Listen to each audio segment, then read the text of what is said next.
मेरठ के एक व्यक्ति ने मोदी नगर के एक दूसरे व्यक्ति से सबसे पहले दोस्ती करता है और दोस्ती करने के बाद उससे बोलता है यदि तुम मुझे कुछ पैसे दो तो मैं आपको उन पैसों को कुछ ही महीनों में उन पैसों को 2 गुना करके दूंगा। तो वो व्यक्ति जैसे ही इस बात को सुनता है तो तुरंत कहता है कि ऐसे कैसे हो सकता है, मैं कैसे आप पर यकीन करें।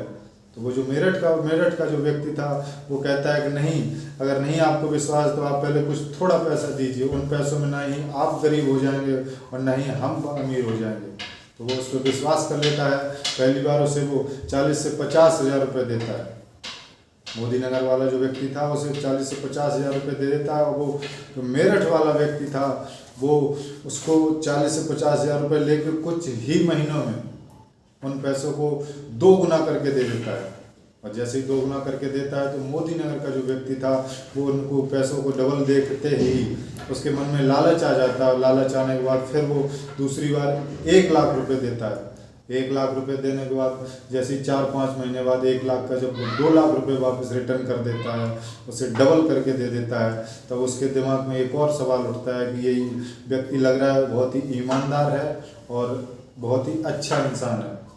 तो वो दोबारा वो उसके मन में जब बड़ा लालच आ जाता है, एकदम जल्दी पैसे वाला बनने का लालच आ जाता है, तो फिर दोबारा वो अपने कुछ रिश्तेदारों से और अपने कुछ यार दोस्तों से इतना पैसा इकट्ठा करता है कि टोटल रकम वो 30 लाख रुपए हो जाती है।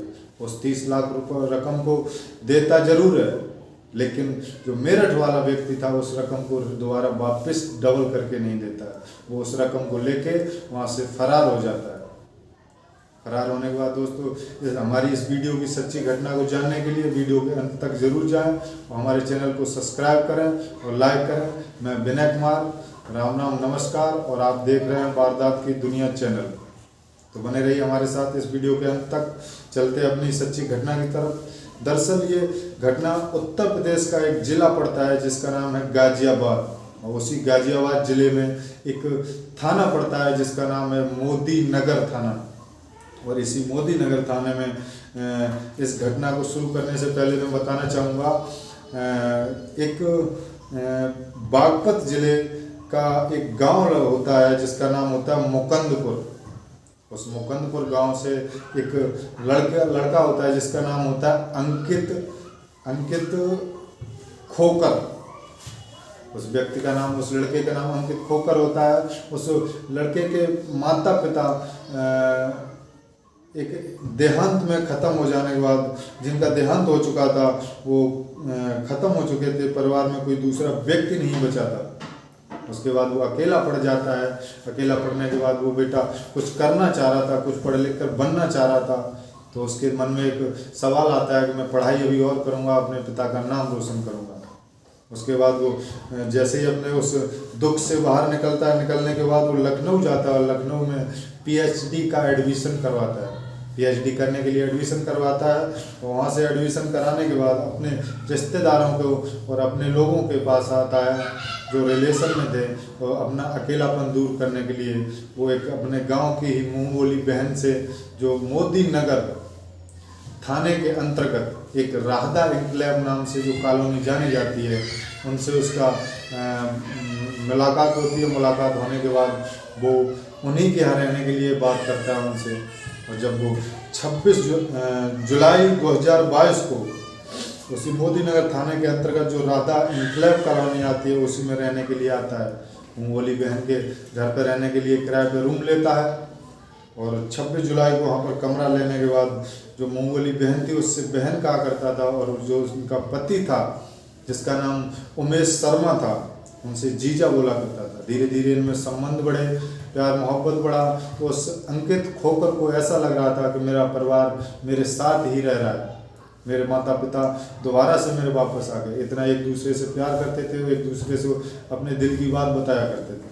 तो जब अंकित खोकर को ज़्यादा उनसे लगाव बढ़ जाता है, उनके बच्चों से लगाव बढ़ जाता है, तो अपने दिल की एक दिन बात कहता है उनसे, कहता है कि मैं सोच रहा हूँ जीजा जी और दीदी जी कि मैं अपनी पुश्तैनी जो हमारी जायदाद है, गांव में तो माता पिता भी नहीं रह रहे और कोई भी नहीं है और मैं भी नहीं रह सकता हूँ, उस जायदाद को बेच कर क्यों ना आपके यहीं कहीं आसपास में एक अच्छा सा घर खरीदा जाए।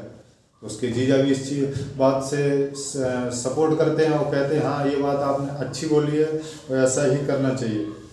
तो लड़का जाता है अपने गांव और जाने के बाद वहाँ की जो भी उसकी ज़मीन थी, जो भी उसके घर मकान था, उन सबको बेच के तकरीबन 1 करोड़ रुपए इकट्ठा करता है। उस 1 करोड़ रुपए की इतनी मोटी रकम को 2 बैंकों में जमा करता है, 2 खातों में जमा करता है। जमा करने के बाद कुछ दिनों बाद जब उसके जीजा को, उमेश शर्मा को ये पता चल जाता है कि इसके पास इतनी मोटी रकम आ चुकी है, तो वो उससे अपने दिल की बात कहने लगता है और रिश्ते मजबूत करने लगता है। और रिश्ते मजबूत करने के बाद उससे कहता है कि अंकित, मुझे कुछ पैसों की ज़रूरत है और मैं अपना एक बिजनेस चालू करना चाह रहा हूँ, और आपको अगर कोई दिक्कत ना हो तो मुझे कुछ पैसे दे दीजिएगा और जब आपको ज़रूरत पड़ेगी तो मैं आपको वापस कर देता हूँ। अंकित खोकर इतना विश्वास कर चुका था, उनको अपने एक सगे जीजा की तरह और बहन की तरह मानता था, तो वो एक ही बार में उनको 40 लाख रुपए की रकम दे देता है। 40 लाख रुपए की रकम देने के बाद अंकित को ये पता नहीं था कि जो उमेश शर्मा जी हैं, जो हमारे जीजा लगते हैं मंगोली बहन से, तो ये 30 लाख रुपए के घाटे में बैठे हुए हैं। जो 30 लाख रुपए उन्होंने रिश्तेदारों से लिया था, अपने यार दोस्तों से लिया था, वो पैसा लेके मेरठ का जो व्यक्ति फरार हो गया था उसका नुकसान झेले हुए बैठे हैं। और जो रिश्तेदारों से लिया था वो हर रोज़ फ़ोन करके डेली धमकियां दिया करते थे कि मेरा पैसा वापस लौटाओ, नहीं तो हम आपके मकान पर कब्जा कर लेंगे, आपका मकान ले लेंगे। तो वो जब 40 लाख की रकम अंकित खोकर दे देता है, उस चीज़ की उसे जानकारी नहीं होती है, तो फिर उसमें से 30 लाख रुपए उमेश शर्मा जिनसे कर्जा लिया था उनको वापस दे देता है। और वापस देने के बाद जो 10 लाख रुपए बचता है उससे अपना बिजनेस चालू करने लगता है। और करते करते इसी सिलसिले में एक दिन उमेश शर्मा के दिमाग में एक ऐसा ख्याल आता है, ऐसा एक दर्दनाक प्लान आता है, जिसके लिए उस प्लान को अंजाम देने के लिए वो अपने साले को फ़ोन करता है। और वो साला कोई और नहीं, अंकित खोकर के गांव का ही रहने वाला था। तो जब वो साले को फ़ोन करता है, उस साले का नाम प्रदीप कुमार होता है, और साला आता है, पूरा जीजा के जरिए से अपना पूरा प्लान जब जानता है, उस प्लान के बारे में जानकारी लेता है, और जीजा उसको पूरी घटना बताता है। इसके पास अभी 60 लाख रुपए और है, और क्यों ना इसको प्लान के मुताबिक ख़त्म कर दिया जाए और ये अपनी सारी रकम अपनी हो जाएगी। तो वो तैयार हो जाते। जब शाम को तीनों लोग बैठते हैं खाना खाने के लिए, तो हंसी मजाक शुरू हो जाती है हर रोज़ की तरह। और होते होते उमेश शर्मा जी जो उसके जीजा लगते थे, वो कहते हैं अंकित क्यों ना तुम शादी कर लो, एक यहाँ पे बढ़िया सा मकान खरीद लो। ऐसी बातें चल ही रही थी, तब तक उमेश नाम का जो व्यक्ति था, जो उसका जीजा लगता था अंकित का, वो उसको पीछे से जाके उसकी गर्दन को पकड़ लेता है, और उसका जो साला था उमेश का, जिसका नाम प्रदीप था, वो उसके पैर पकड़ लेता है और उसका गला दबाकर उसकी मृत्यु कर देता है। वो चीखता है, चिल्लाता है कि जीजा मुझे क्यों मार रहे हो, मेरे को छोड़ दो, मुझे प्लीज़, मैं आपसे हाथ जोड़ता हूँ। लेकिन उसकी वो दरिंदे उसकी कोई बात नहीं सुनते हैं। बात सुनने के बाद मृत्यु हो जाती है। मृत्यु होने के बाद उनमें से एक व्यक्ति बाजार जाता है, और बाजार जाने के बाद वहाँ से कुछ पॉलीथीन खरीदता है, और पॉलीथीन के बाद एक तेज़दार हथियार भी खरीदता है, जिससे घर आकर उसके अंकित खोकर के सर को धड़ से अलग कर देते हैं। और धड़ से अलग करने के बाद उस डेड बॉडी को बाथरूम में रख देते हैं। बाथरूम में रखने के बाद जब तक वहाँ रखा रहता है, जब तक उसके शरीर से एक एक बूंद ब्लड नहीं निकल जाता, खून बाहर नहीं हो जाता, तब तक रखे रहते। उसके बाद उसके कुछ टुकड़े करते हैं, और टुकड़े करने के बाद उसको पॉलीथीन में पैक कर लेते हैं। उसके बाद फिर उमेश शर्मा जो है वो अपने एक दोस्त को फ़ोन करता है और कहता है मुझे बहुत ज़रूरी काम है, मुझे आपकी गाड़ी की ज़रूरत है। जब गाड़ी मांग लेता है और गाड़ी लेकर आता है, तो उन पॉलीथीन को डिग्गी में रख लेता है गाड़ी के पीछे, और रखने के बाद फिर दोनों जीजा और साले वहाँ से सफ़र शुरू करते हैं।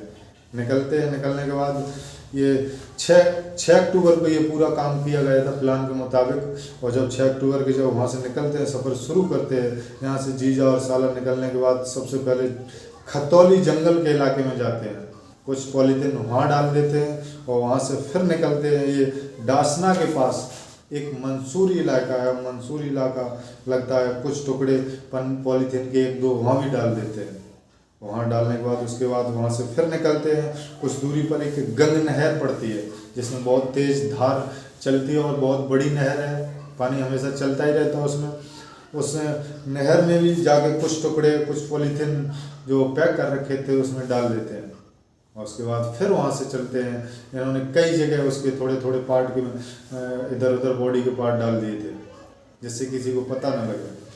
वहाँ से निकलने के बाद थोड़ी दूरी पे यहाँ के बाद नरेंद्र मोदी जी ने एक कुछ ही समय पहले एक हाईवे का उद्घाटन किया था, जिस हाईवे का नाम पेरीफेरल हाईवे है। इसी हाईवे पर पहुँच करके कुछ टुकड़े वहाँ भी डाल देते हैं, और डालने के बाद इन्हें जी लोग उसके अंकित खो करके अकाउंट के ATM पिन, फ़ोन पे, पेटीएम जो भी था उसके पैसे निकालने का सबका पिन कोड ले चुके थे, पूरी जानकारी ले चुके थे। उसके बाद इस फ़ोन को अंकित खो करके फ़ोन को उमेश का जो प्रदीप नाम का जो साला था वो इस फ़ोन को चलाता है। फ़ोन को चलाने के बाद जब अंकित खोकर का एक दोस्त उसको कॉल करता है, 1 दिन कॉल करता है, 2 दिन कॉल करता है, 3 दिन कॉल करता है, जब उसके फ़ोन का कोई जवाब नहीं मिलता है तो उसे व्हाट्सएप पे कोई मैसेज करता है, और वह जैसे ही व्हाट्सएप पे मैसेज करता है तो प्रदीप उसको जवाब भी देता है। और जवाब देने में लेकिन जैसे ही जवाब देता है तो उसका जो दोस्त था अंकित खोकर का, जिसका नाम डॉक्टर रूपेश था, वो उसकी हैंड राइटिंग से समझ जाता है ये अंकित नहीं है, ये कोई और उसका फ़ोन चला रहा है। तो उसके बाद जैसे वो मोदी नगर थाना के अंतर्गत राधा एनक्लेव कॉलोनी में आता है, और आने के बाद जिस पते पे वो रह रहा था उस पे आने के बाद उमेश शर्मा से बात करता है और कहता है मुझे अंकित से मुलाकात करनी है। जब अंकित उससे नहीं मुलाकात हो पाती है, वो कहते हैं यहाँ से अंकित काफ़ी दिनों से जा चुका है, तब वो फिर जब किसी भी तरीके से मुलाकात नहीं होती है तो वो पुलिस थाने जाता है, और थाने में जाके मोदी नगर थाने में जाके FIR करता है कि मुझे शक है इन्हीं लोगों ने उसके साथ कुछ ना कुछ गलत किया है।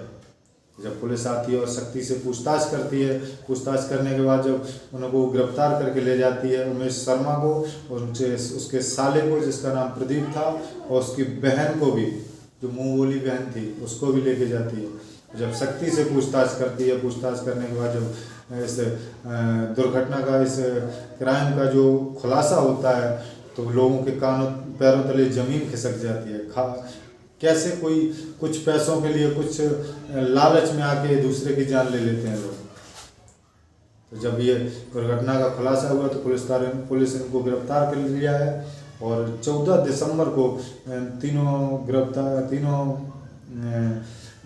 आरोपियों को गिरफ्तार करने के बाद पुलिस अभी कार्रवाई कर रही है और पूरी घटना की जानकारी ले रही है। अभी पूरा केस खुल नहीं पाया है, और जब उसकी सारी जानकारी मिल जाएगी, अगर इसमें कोई और अपडेट आता है तो हम आपको फिर दूसरी वीडियो में ज़रूर सूचित करेंगे। और इस घटना को सुनाने का उद्देश्य किसी को परेशान करना नहीं है, किसी के दिल को ठेस पहुंचाना नहीं है। मैं सिर्फ इसलिए ऐसी घटनाएं सुनाता हूं आप लोगों को कि जिससे कि आप लोग भी इसके लिए जागरूक रहें और अलर्ट रहें, जिससे कि कभी कोई ऐसे केस अपने साथ भी ना हो जाए। तो दोस्तों बने हमारे चैनल को, अगर हमारी वीडियो अच्छी लगती है तो हमारे चैनल को सब्सक्राइब करें और लाइक करें। Thank you. जय हिंद, जय